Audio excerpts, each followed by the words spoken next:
For data rates of 400 and 800 gig, we actually have two transceiver form factors competing against each other. We're talking about the QSFP-DD and the OSFP. But why is that? If you want to find out, stick around and we'll check it out. Every once in a while it becomes apparent that the existing transceiver form factor will not suffice to support the upcoming higher data rates. What then happens is the development for the new transceiver form factor is kicked off, but it rarely is the case that only one type is being developed at the same time. Let me explain.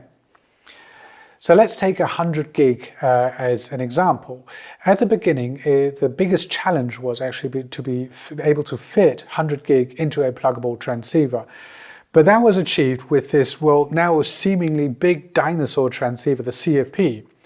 But port density is always a key factor with transceivers. And that's why shortly after this, the development kicked off to find a more compact form factor. And the race basically was between the CFP4 and also the QSFP-28 form factor. But as we know now, the QSFP-28 actually made the race because that nowadays is the de facto standard for 100 gig transceivers.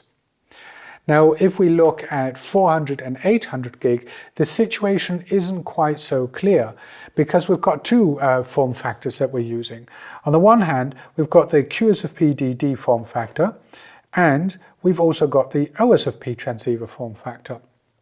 Now, the most apparent difference between these two is the size, because the OSFP is that little bit bigger. Now, I mentioned beforehand that port density is such an important factor, so why is OSFP still in the race, although it is that little bit bigger? Well, the key word here is power consumption, because we're talking about high data rates and new technology, and that means that the power consumption is still relatively high. And space is a key element when being able to deal with this high power consumption, because the more space we have, the easier it is to provide that extra power, and more importantly is to be able to deal with that additional heat dissipation that coincides with the higher power consumption. Now, if we're talking about 400 gig, we have OSFP transceivers, but the more dominant transceiver form factor is the QSFP-DD.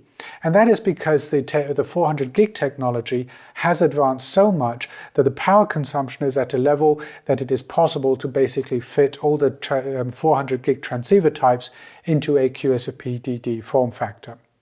However, if we look at 800 gig, the picture is slightly different because their OSFP is the more dominant form factor, because the technology is still that little bit too power hungry to always be able to fit it into the QSFP-DD.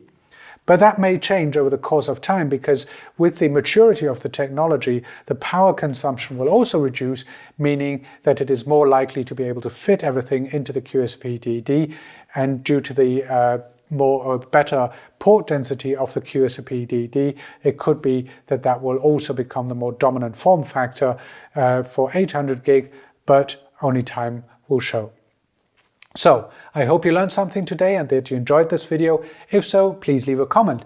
And of course, remember to follow our channel so that you get your regular dose of brain snack. Until next time, bye-bye.